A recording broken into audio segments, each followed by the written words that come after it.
Welcome to YDIDPod podcast, where we talk all things sibling grief. I am Kat. And I'm Kim. Today is a very special episode. It is. We are going to be focusing on sharing about Kat's brother James today. And if you are watching/listening to this on the day that it's released, it is actually the anniversary of James's passing. So we wanted to make sure to honor him. So take it away, Kat. So if you're watching this or listening today on the day of the release, this is James's 4-year anniversary. And I wanted to start this episode by reading a passage written by one of his teachers in the local newspaper. This was published on July 7th, 2020, which was a Tuesday, in case anyone was curious. This is written by James's, I think she was a social studies teacher in the middle school. I didn't go to the Drake Middle School, so I'm not 100% sure. And I was almost 4 years older than James, so significantly far ahead of him in high school. Like, by the time he got to high school, I was completely out of high school, and we also went to different high schools and different middle schools or different junior highs, I should say. So I'm not 100% sure which teacher Miss Duda was, but I know I always remember him speaking really, really highly of this teacher. That's what I remember of him at that age. He'd come home from school and it was always Miss Duda, Miss Duda, Miss Duda. Is there a connection between Gemini boys and history? Because that was Brady's thing. Really? So, yeah. Oh, that's funny. Yeah. James was just, he was a people person. He really was. And like when he really connected with people, he just connected with them. And when he loved people, he loved them. And I remember him just like really having a lot of appreciation and respect for this teacher. So yeah, let me get into it. Several weeks ago, I heard from a former colleague, Eric Gorby, sent me a text. I taught with Eric at the Richardson Middle School. We have stayed in touch over the years, so I wasn't surprised to hear from him. Unfortunately, this time it was bad news. A former student had recently passed, James Chadwick. I recently saw James, too, so it was especially shocking news for me. If I remember correctly, it was sometime in February, maybe January, and I was gassing up at the Mobile on Lakeview Avenue. The next thing I know, the person in the back seat of the car at the next pump rolls down their window. This person starts waving at me. It's dark out, and I can't recognize the person. Then he starts calling me by name. Hi, Miss Duda. Hi, Miss Duda. Obviously, this person knew me, so I finished pumping my gas, and I walked over. I said, hello, and the young man said, it's me, James Chadwick. And honestly, that's exactly how James would say it too. He's like, and honestly, I don't want to say guilty, like it's a bad thing, but I do this too, where I'm just like, it's me, like, what's up? So that's like so James. I feel like she captures him very well in this little article. She goes on to say, I hadn't seen James Chadwick since he had left 8th grade. I couldn't believe he still remembered me. I asked him how he was doing. He said excellent. He was working as a plumber, making good money. He loved his trade, true. And he said after leaving the middle school, he had gone to the vocational school. We chatted a bit more, but then his friends were ready to leave, so we said our goodbyes. He said it was nice to see me, and he had a big grin on his face when he rolled up the window and waved goodbye as the car pulled away. James died just a couple months later at age 21. At the time, I hadn't thought much of seeing him other than how nice it was to see a former student. There's always a special feeling a teacher gets when a former student sees you, years after having left your classroom. And as I turn the page, I will say that as an old dance teacher, that is so true. There's something so special about like running into the old kiddos you've worked with and helped. So it's really sweet to read. It was sweet then to read this, and even to read this now, it's just very impactful. Because you can get it. Yeah, exactly. So she goes on to say, so it's nice when they leave your class and take the time to stop and say hello. My fellow teachers know what I'm referring to. Now, in retrospect, those few moments on Lakeview Ave are more meaningful since his life was cut short not long after I saw him.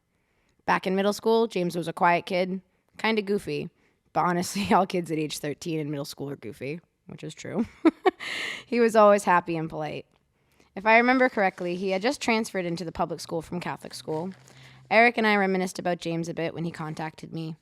The year we had James in middle school was Eric's first year teaching in that building. Previously, he was at the elementary schools. He said of James, he was my first connection with the middle school. He always said, I love that Mr. Gorby, which he did, always. And he always said Mr. He always had respect. That was one great kid.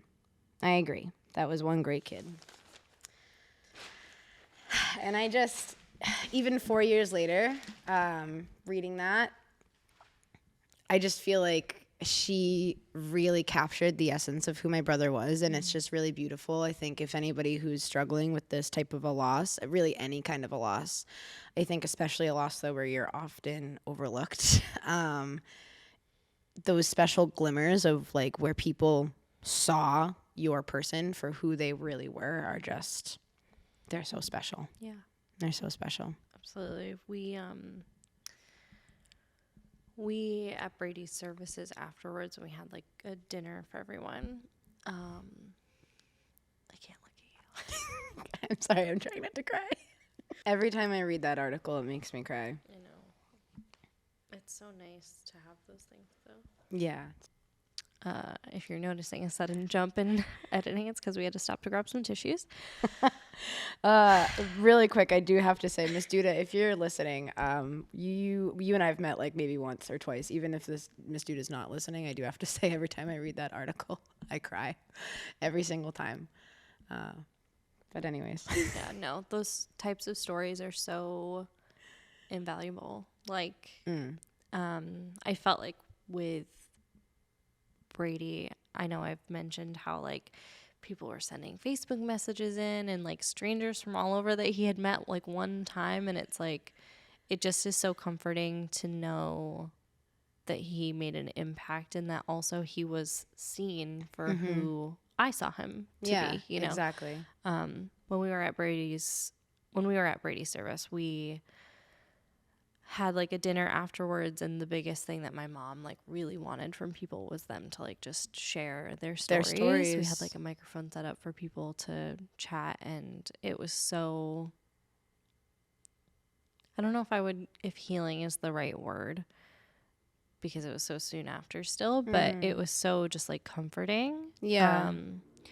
I agree. I think comforting is the word, and I think this is like a little off topic, but not really because we're always talking about grief. But I think a lot of people get so uncomfortable around grief, and they don't want to say things to those of us that are grieving because like, oh, I'm going to make them remember.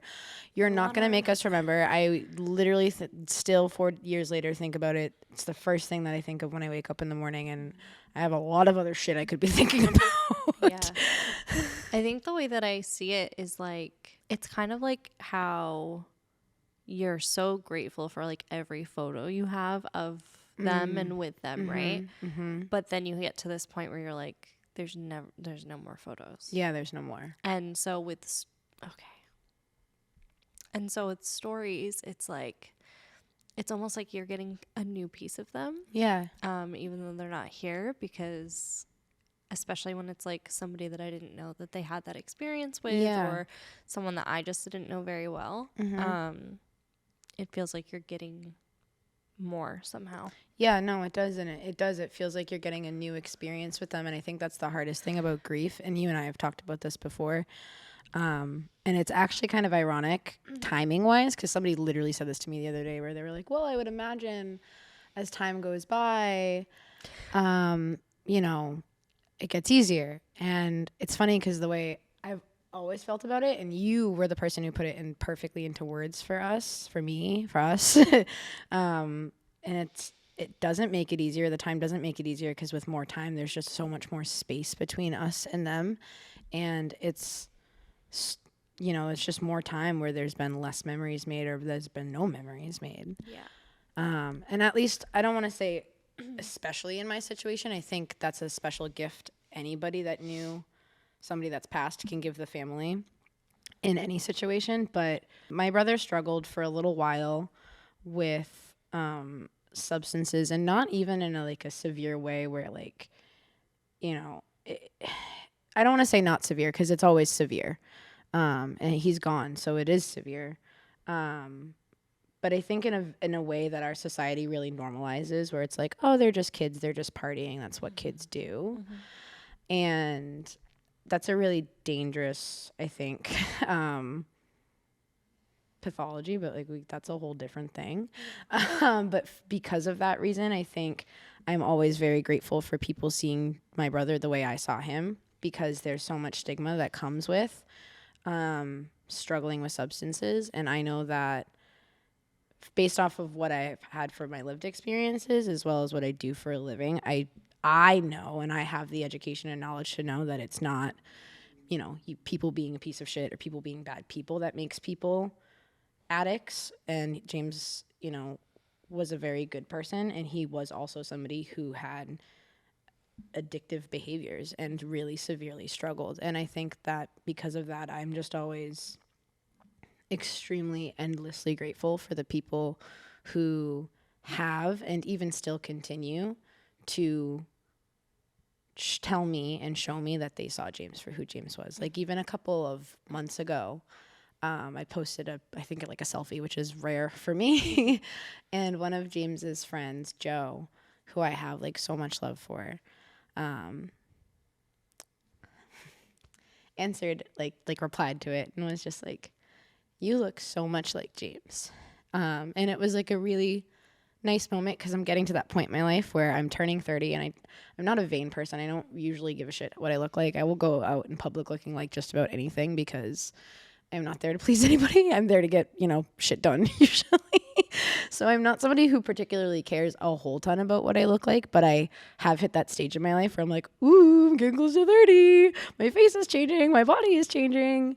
And I was just having a little freak out at that point in my life a little bit. And it was really funny because that one moment of that friend reaching out and him being like, "You look so much like James," ever since that day, have never looked in the mirror. And if I have ever been in, oh my gosh, that's a new line, I'm like, is this what my brother's face would look like if he was aging? And it's like such a gift because it's nothing. I never saw myself looking so much like my brother until somebody who knew him in his, young adult years was like, "Oh no, you guys look so much alike. You guys are like twins."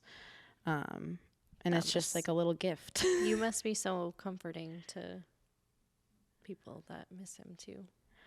Yeah, and I guess I didn't realize that. And yeah, so that was like another gift. Like even even saying that is like another revelation with that too, because like his friend reaching out is like, yeah, and that's exactly what his friend said that day too, is like, he's like, "When I see you smiling like that, it makes me so happy because it makes me think of James, and you smile just like him, and I'm just like so happy to know that you're happy because James would want you happy." Yeah. And like just that to say, which is so true, like the person you've lost, they want you to be happy. It's not that they don't want you to grieve. We have to grieve. We have to move through it. We can't just like throw it to the side. That's why we have to move through our process of grief, because all of us deserve to live, I believe, fully after anyone's gone through something like this.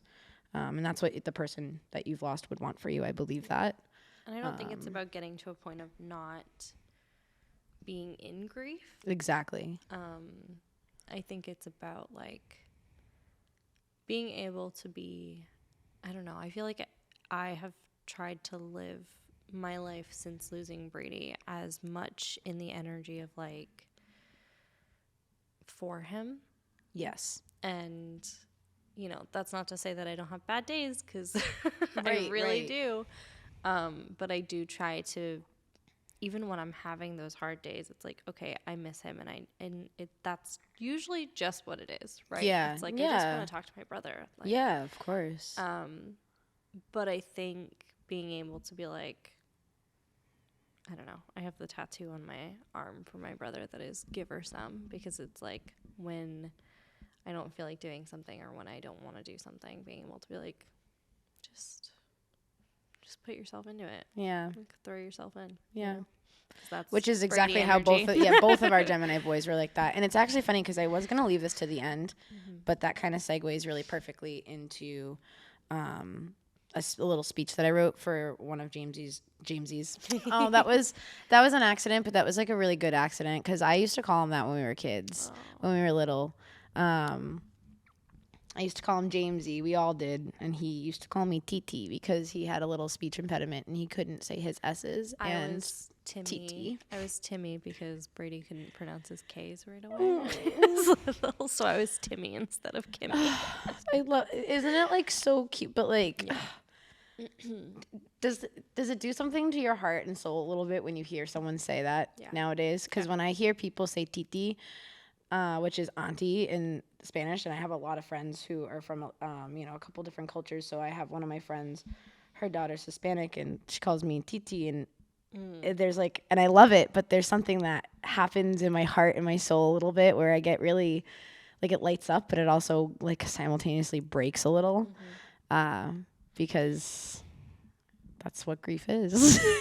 Sure is. All right, so let me read this really quickly. So James Donahue Chadwick, that was my brother's full name. James was a good kid with a good heart. He was a talented plumber and a handyman. He was always making the best of life and having fun, ripping it up on his dirt bike, usually at the pond fishing or spending time with his friends and his family, especially his friends. James was always living life to the fullest, and that's how I'll always remember my brother. When I think of James, there are so many words and characteristics that come to mind. Generous, loving, kind, goofy. Miss Duda hit that one right on the head. Non-judgmental, brave, and loyal. My brother was an admirable and beautiful ability to see people and to see value in everybody and to be a safe person and a safe space for them. And James, I think, was especially good at doing that for people that a lot of us wouldn't give second chances to. I think my brother, and I do believe that I got this gift too, but I think my brother, almost sometimes to his detriment, was just so compassionate to other people. Yeah. And that is something that I really, truly just was so proud of him for, and something he embodied like completely. And it inspires me every day still. And I briefly wanted to acknowledge the day that I read this, and still in this podcast, that I, specifically me and my family, are here today because of substance use and mental health. I do want to be, clear that it was not an overdose. Technically, it was fentanyl. And that's an epidemic in our country, and we need to do everything we can to keep our children safe. We need to stop normalizing very unhealthy party culture. There's nothing wrong with going out and having fun, but, normalizing kids doing drugs and drinking to the extent that we do in this society, and it's not just this generation, it's not just the generation before that. I know my parents and their parents, the 70s, the 80s, it was all fucking crazy, and there's no judgment, but we need to stop normalizing it. Especially because it only takes one pill. My brother was not a severe addict. My brother was he partied a lot. He probably partied too hard, for sure, again, because it was normalized. But we need to protect our kids, because fentanyl, it takes one drug. It doesn't even take one drug. It takes touching one thing that has fentanyl in it or on it, and it's game over. And I just believe that James would have wanted to get help. I know James wanted to get help. So if you're looking for help, please reach out for help. There are some resources that we will be linking. And I just want to say too that the best thing that we can all do to honor my brother, and this is specifically for the people that are listening that know James, is to live every day with integrity and grace and love in our hearts, to go forward with no judgment of others, because that is exactly how my brother lived his life. To take care of ourselves and to take care of each other, and to truly and deeply enjoy everything that life has to offer. Because if you knew anything about James, and really both of our Gemini boys, you would know that they knew just how to live life. And I'm just really grateful that I have this opportunity with my friend Kim, to hopefully create a space for people. And I'm still grateful to this day that I'm James's big sister. So. And you said that out loud in front of people? Yeah, I did. And it took me like 3 years to do that, because year one in COVID was so hard. I hadn't seen him really much. I'm really, really grateful. I do have this like amazing last little day that we had together, which was great. And it was peak COVID, and like technically I was breaking all of the rules. But I was going over to my parents' house with my dog to walk my dog with my dad, because we were like, well, it's an outside activity, we can do that. And my brother happened to call me, which was so weird. He was a family guy, but he definitely, like, he would call my parents more. He definitely wasn't going to pick the phone up and be like, hey, Kat, what's up? We had a good relationship. We definitely didn't have like a bad relationship, but we weren't like tight like that yet. We were starting to get there. And he called me and I'm like, what's up? And he's like, oh, where are you going? What are you doing? I'm like, oh, I'm going over to mom and dad's. He's like, will you pick me up? And at first I'm like, I mean, I want to pick you up and I love my mother dearly. Mom, if you're listening, I love you. But my mother was like kind of freaking the fuck out during COVID, which I can understand. There's no judgment. But I am just like not, even as a person who generally has some anxiety, I'm not like a huge, I don't get too stressed about things. Yeah, I'm not like a paranoid person. Like I'm just like, whatever, man. You know, like that's kind of how I live my life these days. So I was like, I mean, if we're going to get COVID and die, we're going to get COVID and die. There's really nothing we can do about it. I was masking. I was doing all of the right things. But also we were isolating for so long and everybody was miserable and sad. So my brother was like, will you pick me up? And I'm like, I don't want to fucking listen to my mom freaking out because I put him in the car with me. But I'm like, but I'm not going to let him sit at the house by himself. We've all been inside for so fucking long. And it's like the first nice day we had in weeks. Right. And if he's asking, because he was at that age too. Like he was 20, like 1. And yeah, 21. Sorry, as time goes, it like fucks with your head and like all the things. But he was 21, so he was at that age where he was partying. He was out with his friends a lot. So like the fact that he was like, "Will you pick me up and spend time with me?" I was like, "Fuck it, I don't care what mom says. Let's go get in the car." And we had a great day. So I'm really, really grateful for that. Yeah. So are there any specific things that you try to do, whether it's like a daily thing or just something kind of semi-regular in your routine that you feel like is like for him? Well, I talk to him every day, honestly. I really do. And I think anyone who's seriously lost, anyone and gone through grief, especially particularly this loss, but again, any loss, like I think that's a very normal thing. Talk to your people. If you're not talking to them, that's okay. You don't have to. But I think it's really cathartic, even if you don't believe that they can hear you. I personally do, but it's okay if you don't. But I think it's just really cathartic to get things out. So I literally have a routine. I have this beautiful picture of my brother in our living room that my brother's girlfriend's mom gave us at the time of his passing. And it's probably one of my favorite things I have because it's a collage that makes up a big picture of my brother. But what's so beautiful about it is because it's from my brother's girlfriend's family and like his experience in life with them, it's all of these pictures that I had never seen before. And still, even though I've seen them, I'm not familiar with them in the way, of course, that I'm familiar with the pictures that I have of us that I grew up looking at or that like, you know, I took or whatever.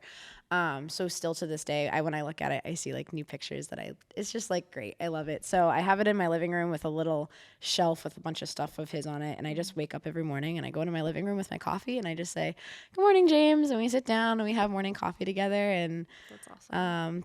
that's pretty much it. Nothing special, but still special. No, I think that's nothing extravagant, I guess. Yeah. I agree. I feel like I talk to Brady a lot. I feel like I do a lot of different things, but they're not necessarily routine like that. Like I think that's a good thing. Yeah. Yeah. Or that's like the good way to put it. I don't have a lot of routines. I'm ADHD, so.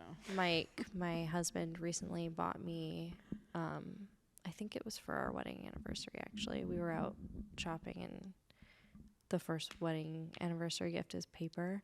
And he found the Brady tarot deck.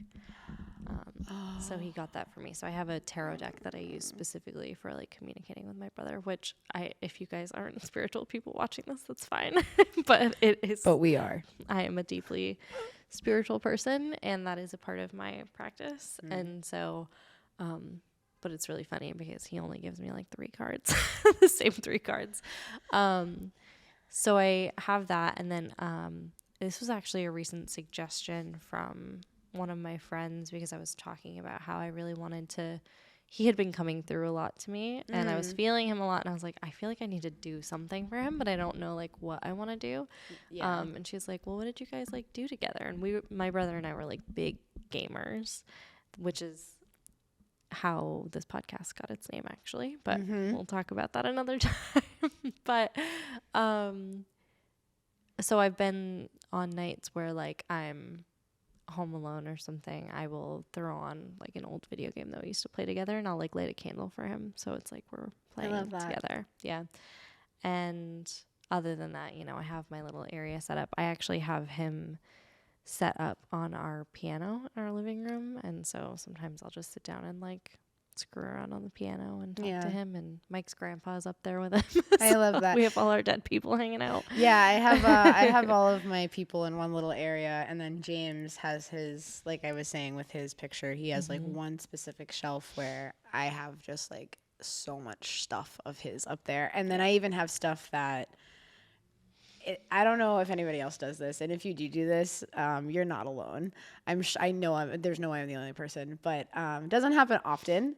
But every once in a great while, if I'm out and I see something that reminds me of James, especially at like a small business thing, if it's like an affordable thing, I'll buy it. And my brother was like a huge Hot Cheetos fan. Like, homeboy loved a big bag of Hot Cheetos and like an Arnold Palmer. This sounds like Brady with Skittles. Yeah, like loved them. So I was at like a small business event one time, and I bought like a Hot Cheetos ashtray because James also like to smoke.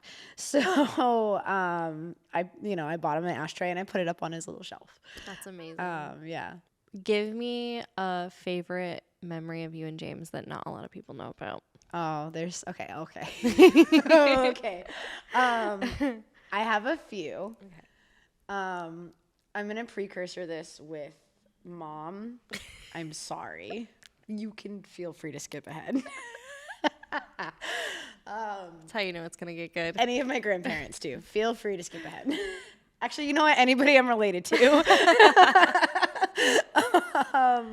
So we were down. My grandparents live on the Cape. My mom's parents. My grandfather passed 2 years before James, so now it's just my mom's mom. At the time, it was my grandfather was still there. I believe it might have been his second to last Easter with us. And 4/20 fell on Easter, so you know what the Chadwick kids were up to. And I love that we're filming this a couple days before Easter in real life. And 2 days after 4/20. Oh man, so good. Well, it will air, I should say, 2 days after air. 4/20. Yeah. So, and like I want to precursor this too, is saying like James and I were like much younger at the time, so we were like dumb kids doing dumbass shit, and we're on the Cape, which we don't really know anyone down there. So my brother brought a joint in the car with my parents on the way down, which at that age I would have not had the balls to do. No way in hell. Such a little brother move. Oh, it's such a little brother move. Because they're not gonna get disciplined the same No, way. he didn't give a fuck. If you did that, if I did that, yeah, literally, I wouldn't be here on this couch right now. My parents would just have no children if I did that. The dynamic of it's a whole thing. Yeah, it is a whole thing. The whole like birth order thing. But anyway, so yeah, so James sneaks a few joints down there with my parents, which again, as an adult, I'm like, whatever. But at 16 years old, hell fucking no. Absolutely not. My mother is a scary woman, okay? Especially then. I would not have fucked around and found out. Absolutely not.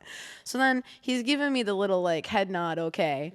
And I was a very goody two shoes too, even up until probably up until I was like 18 or 19. Like once I was like officially an adult and out of the house, that's when I was like, we about to do whatever the fuck we want to do up in here. But I was very, very goody two shoes up until that point. Yeah. So my brother's like, it's fine, let's go smoke some weed. And I'm like, oh my God, what are you doing? Mom's gonna find out. So I'm like freaking out. We sneak off into the woods because my grandparents live in the woods, basically, on the Cape. And we go down by the pond. And we're lighting the joint, and we like go to like the weirdest part of the pond too, because like of course we don't want anyone to just like walk down to the pond and find us, so we like walk all the way down and around in the woods being a bunch of little sketch balls. And we're sitting there trying to fucking light the thing. Just trying to smoke a joint. Just trying to smoke a fucking joint. All of this, like, this is how, like, all of this nonsense, absolute tomfoolery. My 29-year-old ass absolutely would not be up to this nonsense just to smoke a joint these days. I'm an adult and I live in Massachusetts. I'm just going to do it in my backyard if I want to now. But then going through absolute treachery, like, going down steep hills just to literally avoid the fact that my parents would find us, because my parents, specifically my mother, is the type. And so luck would have it on this beautiful 420 Easter Sunday. Me and my brother are down on the bank of this pond smoking weed, and my mom is at the top of the fucking hill. What are you doing down there? Oh my God.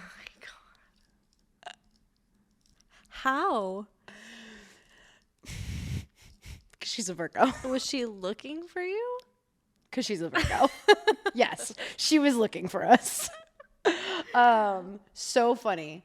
So, and it's funny too, though, honestly, because I don't know, like, my mom's not stupid, so I'm sure she probably like figured we were smoking, but I don't know if she like actually caught us. See, So it was like, still to this day, it's like so funny because like it's just like one of those unspoken things. oh my gosh. So I feel like this is really funny because if I feel like my mom is similar, but also if she knew that Brady was with me, she'd be like, well, Kim will take care of it. See, it's the opposite. If my That's mom so funny. had like, now Like, if she it was probably don't just give a you. fuck. But if it was just me, I would have gotten in a shitload of trouble. If it was just him, it would have been like probably like a little slap on the wrist because he was the baby. And this is, again, like, this is no judgment for my parents. Everybody who's in It's just how it is. it's just how it is. It's not a judgmental thing. My It's mom just- is it what it also is. the eldest daughter, so she gets it. So when Yeah. I like talk to her about stuff, she's like, I had to go through it too. My dad's man. the eldest. Yeah, my dad's the oldest too, and my dad gets it too. My dad's like, yeah, it just is what it is. Yeah.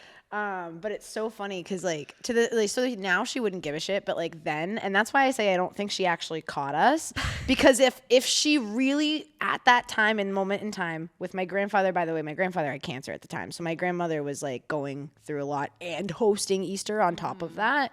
So if my Irish, Italian, Catholic mother thought that her perfect angel eldest child was allowing her poor influential baby to smoke weed, I would have had 3 new assholes. Oh my God, that's so funny. So, and then James and I had to sit through Easter dinner. I was ripped. And I had never been high in front of, like, of course, like my parents and my grandparents. Like my parents before, sure, like sneaking in late at night or whatever. But not, like, like, not like at a just sit down dinner, like literally just smoked, ripped, sitting down Oh at dinner. my God, that is so funny. Yo, it was the best Easter dinner ever. I ate so much food that Easter. See, this just makes me think of Fucking dumb kids. This just makes me think of something with Brady that used to happen all the time. So like, I'm not a smoker. No one in my family really was or has been, but Brady and I didn't really need it. There's this one very specific memory I have, and I'm sure this happened with you guys too, because I think it's just a thing that happens when you're delusional children. Delusional. When I was like 12 or 13, so Brady would have been like, I don't know, 9. We were just sitting at the dinner table, and like my dad and my mom and my little sister are all sitting around the table too. And Brady and I just like had that like weird eye contact thing happen, and then we just explode with laughter. And then like, you know, everybody's teeheeing with us, like, but me and Brady are like crying for no reason.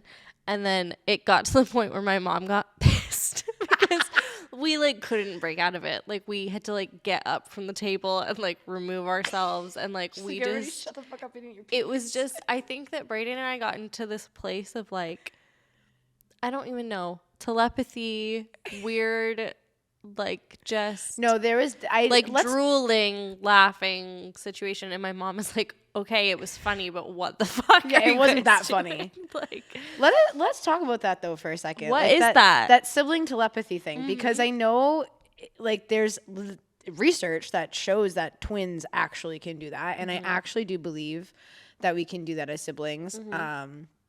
I remember actually the day that James died, I was having a really weird thing happen in my brain all day where I just kept thinking about him and wanting to text him, and I was like, that's really random. Because you didn't know that he was gone yet. Yeah, and I kept putting it aside, but I think that was my intuition. So I had something similar happen because I shared briefly on one of the last, I think it was the first episode, about how like I had gone to the gym and then I was with Allie and Mike, and when I was at the gym, I'm pretty sure I brought Brady up to Allie. Like I had a thing come up, but he had just been with me like a week before, so it was like didn't feel that weird. Well, and it was that way with James too. Like I had gone walking with him literally probably a week before he had passed away. Yeah, I don't know. I feel like I definitely have some sort of connection with both my siblings. Like with Kaylee and I have definitely been in situations where we just like look at each other and we're like, you know, like, and I feel like it's even like that with close friends. I don't know what it was with Brady and I. Maybe it's because like, he didn't live his life without me. Neither has Kaylee, but like, true. I was a lot younger when Brady was younger. And so I just feel like there's that like actually growing up together, and like my sister and I are 7 years apart for reference, which is still, it's a big age gap, though. but like I was getting into different things when she was finally like able to kind of play and whatever. So with Brady, it was just like, you know, that's like your first best friend, you know? Yeah. And I think I can definitely relate to that with losing James. Like James and I, like any normal siblings, had our moments where we were like, God, I fucking hate you. Because that's normal. I also want to quick sidebar. Yeah. I think that was a piece, I think, for all of us, and we could probably have a whole conversation about but I think a piece of guilt that I know I've struggled with, and I think a lot of people I've talked to who have had this loss have struggled with, is feeling guilty over having moments of like discord with their sibling. Like things weren't perfect. Yeah. That's normal. That is developmentally normal to have arguments with your siblings, because what your siblings are there for from a biological standpoint is to teach you how to socialize and to teach you how to deal with conflict. So you're gonna have conflict as children and as adults with your siblings, and it's not something to feel guilty for. Yeah. Sidebar over. Well, I think not over, but I think I had so it's interesting because Brady and I didn't really fight. Well, we physically fought a couple times when he needed to be taught a lesson. But older sister vibes. They always think they can get me, but I'm scrappy, man. Now I feel that even when James was like a man, I was like, you might be taller than me, but I'm very scrappy, so just give it a try. So I don't feel like Brady and I fought a lot. I feel like the only times that I can think of where things weren't like super good, I guess, is just there was a period of time where he was in a relationship with someone, not the person he was with when he passed, but he was in a previous relationship that was incredibly toxic. And well, of course, as the older sister, you were like, I ain't having this fucking shit. I see right through that shit. Yeah, of course. And he didn't. And also, I'm a very honest, outspoken person, and Not if somebody you. that I love is going through something, I'm gonna be like, hey, yeah, of what course. the fuck is this? Like, this isn't normal. Yeah. This isn't healthy. This also isn't what you want. You are like, my brother is a family man, and this girl was like excluding him from his family, and I was like, my guy, what are you doing? Yeah. And he would get pissed because he's a very loyal person. Geminis, yep. Yeah. And as they are. and then the only other thing that my brother and I really struggled with is I had a lot of guilt around not being there for a lot of stuff because I did move away for college. Yeah. And I think he was more attached to me than either of us realized when I left. And I think I don't think he struggled with me being gone, but I think he had a hard time with just like Oh yeah, of course. like missing me, and then instead of like communicating that when I would be home, he was a little resentful at certain points, which I get. Yeah, I think that's like normal. I think. Yeah, To it, like, but it's with, also like I have to live my life, and yeah, like of course. It's the part of those growing pains, absolutely, and it's interesting because like, that's what I remember. I think most about struggling with losing James. And I guess I want to kind of talk on it for anybody who is struggling with maybe this particular like piece of it. But James and I, we had a pretty good relationship.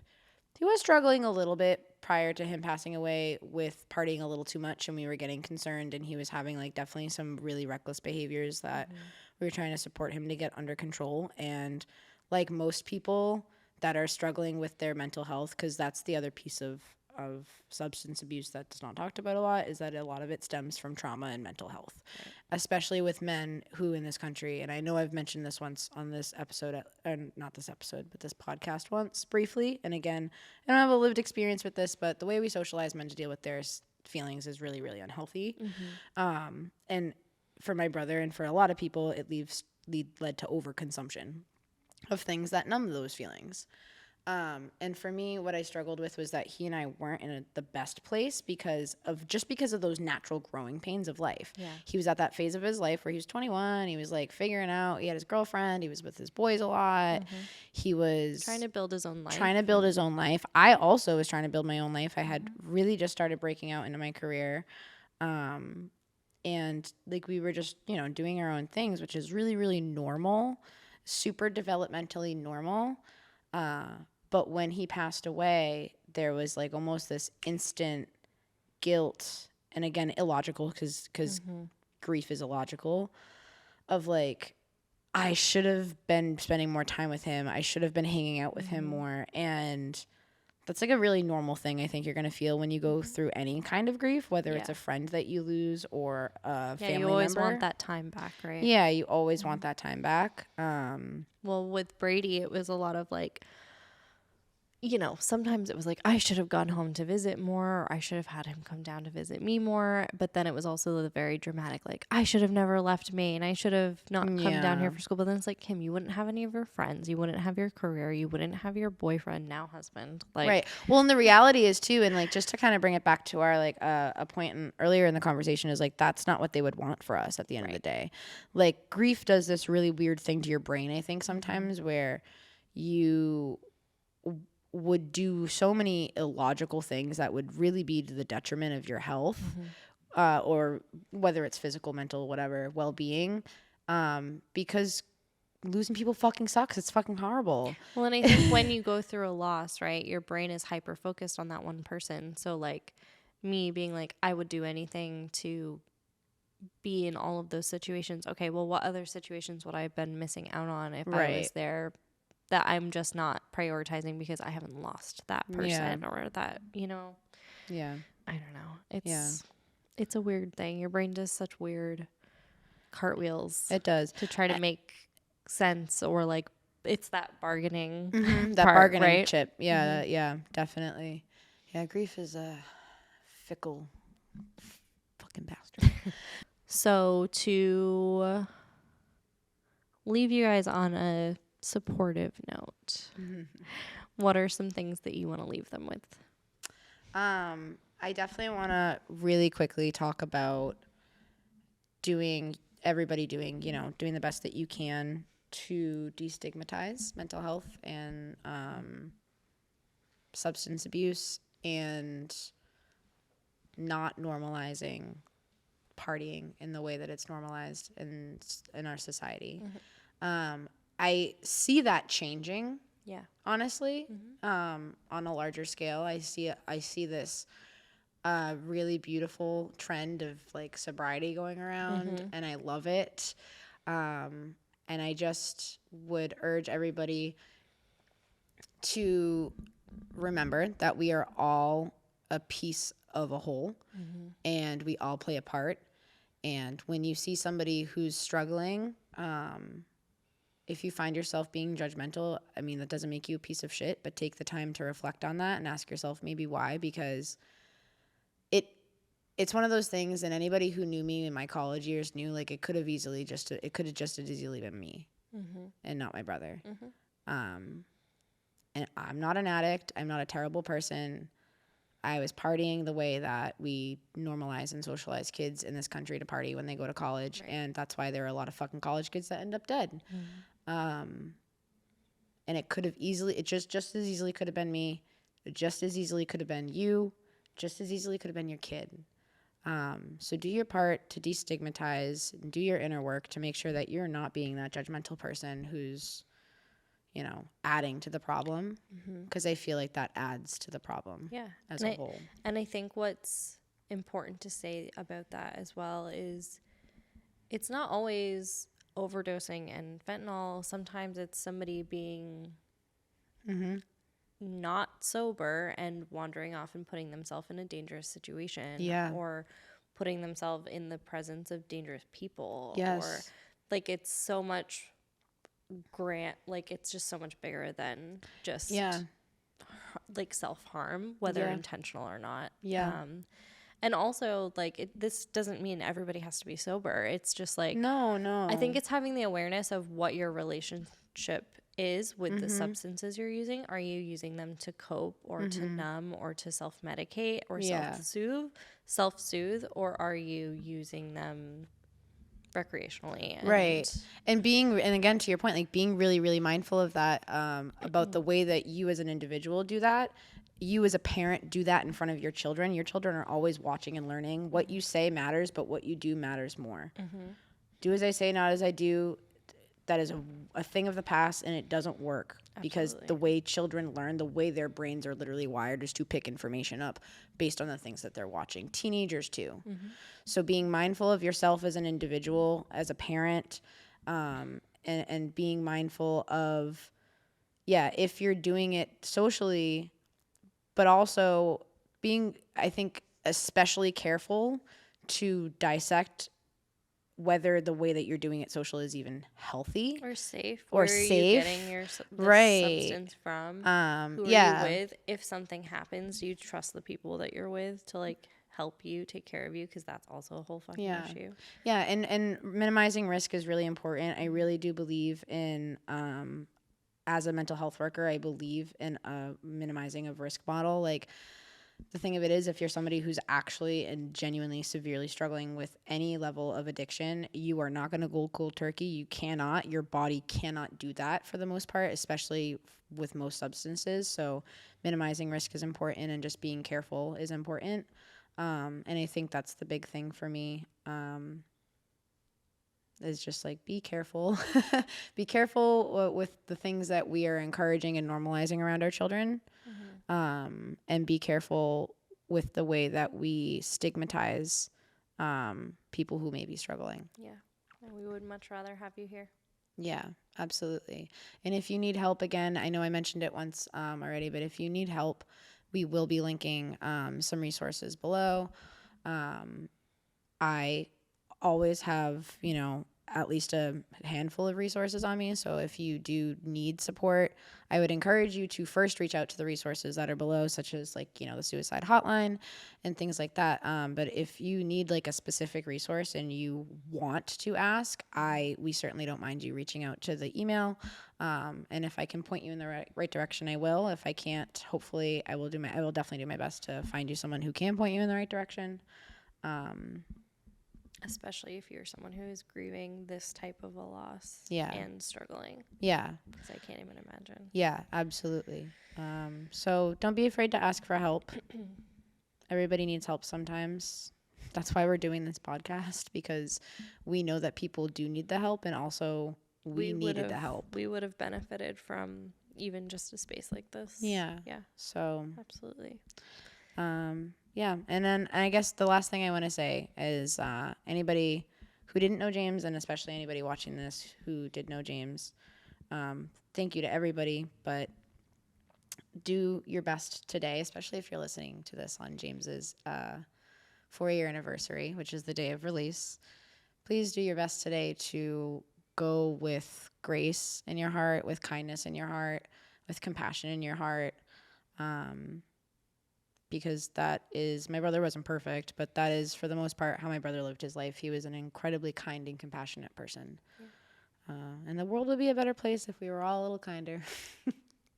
Well, thank you all for watching and Yes. listening, and we will be back next time. As always, you can find us on all of our socials are always linked below. And if you want to share your story, we would love to celebrate your sibling. If you want to share an experience that you had going through this process of grief, being on the other side of sibling loss, definitely reach out to us. We would love to connect with you. Yeah, we'd love to hear your story. We'd love to celebrate your siblings with you.